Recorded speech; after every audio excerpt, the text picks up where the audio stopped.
한 세대를 사로잡은 시대의 아이콘, 영화계의 진정한 레전드를 만난다. 조원희의 나는 전설이다.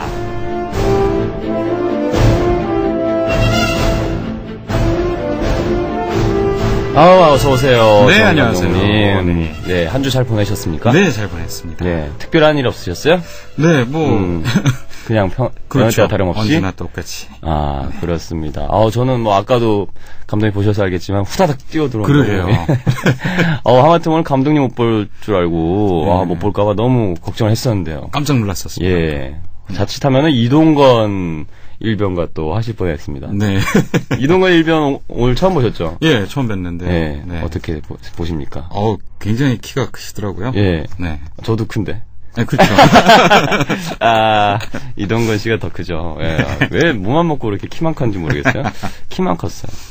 자, 그래요. 오늘 조원희 감독님 어쨌든 이렇게 우여곡절 끝에 정말로 딱 맞춰서 들어와서 이렇게 함께하게 됐습니다. 네. 자, 오늘 이제 진행을 해볼 텐데요. 오늘은 어떤 영화계 히어로입니까? 자, 오늘의 레전드는 아주 신비한 매력을 갖춘 프랑스 여배우 줄리엣 비노시. 줄리엣 비노시. 네. 최근에 우리나라 왔을 때 기사 사진을 봤는데 네. 그 나이에 맞는 눈가주름이 상당히 아름답게 느껴지더라고요. 그렇죠. 보톡스 맞은 그런 좀 가식적이고 그렇죠. 딱딱한 여배우들보다는 너무나 억지로 관리하지 않았으나 예. 자연스러운 아름다움이 그렇죠. 우러나오는. 세월에 녹아드는 아름다움. 그렇죠. 네, 네. 바로 그 아름다움. 우리나라에 왔었을 때가 네. 참 특이한 게 네. 영화 홍보를 하러 온 게 아니라 네. 무용 공연을 하러 왔었어요. 무용 공연이요? 네. 아크람 칸이라는 굉장히 유명한 무용가하고 네. 둘이서 이제 그 무용 공연을 했는데 네. 그래서 한 1년 넘게 이 줄리엣 비노시가 영화 배우 생활을 그만두고 잠시 쉬면서 예. 영화에 출연하지 않고 오로지 무용 연습만 해서 그래서 이제 전 세계를 돌면서 무용 공연을 했었는데 그렇군요. 그때 우리나라에 왔던 거죠. 배우로서의 그 도전도 상당히 쉽지 않았을 텐데. 그렇죠. 무용수로서의 새로운 도전 상당히 신기하네요. 대단하다고 볼 수 있습니다. 어떻게 그런 마음을 먹게 된 거죠? 이 줄리엣 비노시는 네. 이 40이 훨씬 넘은 나이에 네. 원래 뭐 무용을 했거나 그런 적도 없고요. 어느 날 이 그 유명한 이 아크람 칸이라는 무용수를 만나서 제안을 받았는데 도전해보고 싶다. 도전해보고 싶다는 그렇죠. 생각으로. 그런 생각으로 예. 했는데 그 무용 공연이 굉장히 좀 높은 평가를 받으면서 전 세계적으로 유명해졌죠. 그렇습니다. 상당히 독특하면서도 도전 정신이 상당히 강한 그런 배우인 것 같은데. 그렇습니다. 몇 년생이죠? 1964년생이에요. 64년생. 네. 제가 듣기로는 64년생에 네. 어디에서 그러면 출신이? 프랑스에서 프랑스. 태어났습니다. 네. 프랑스에서 그대로 태어났고. 그렇죠. 무대 감독인 아버지와 영화 배우인 어머니사에서 태어났다는 소리를 들었어요. 네. 어떤 분들이에요? 유명한 분들은 아닙니다. 예. 아버지는 무대미술가인 동시에 조각가였고요. 그다음에 어머니는 배우였는데 예. 그래서 어린 시절부터 굉장히 자연스럽게 이 예술적인 분위기, 네. 영화 배우로서의 이 분위기로 젖어들었고요. 학교도 그래서 파리 국립극예술학교. 그러니까 프랑스에서 가장 네. 유명한 이 배우 양성소라고 볼 수 있겠죠. 네, 이런 곳을 졸업을 하고 예. 그다음에 20살에 바로 데뷔를 했습니다. 랑데뷔라는 영화를 통해서 랑데뷔라는 영화를 통해서 네, 데뷔를 했습니다.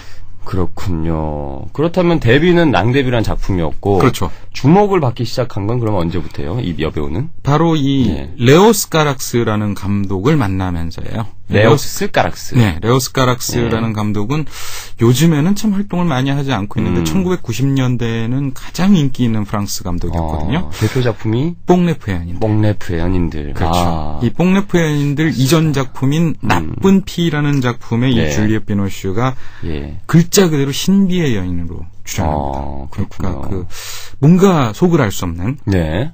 그런 신비로운 여배우로 출연을 해서 각광을 받게 되고요.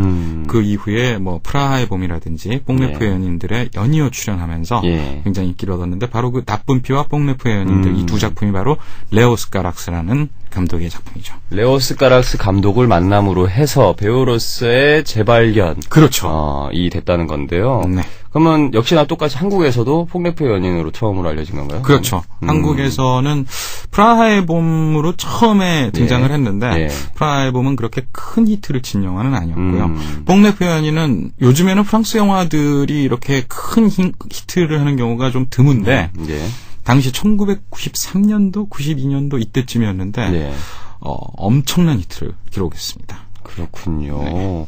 저한테는 사실은 그 폭래프의 연인들 같은 경우는 너무 예전에 본 영화고 그렇죠. 그래서 사실 잘 기억이 나질 않는데 오늘 이 여배우의 어떤 뭐 얘기들 듣다 보면은 제가 좀 작품들도 찾아보면서 그렇죠. 더 큰 매력을 느낄 수 있을 것 같아요. 특히 줄리엣 비노시의 팬분들도 상당히 많으실 거라고 생각을 합니다. 그렇습니다. 이 라디오를 청취하시는 분들.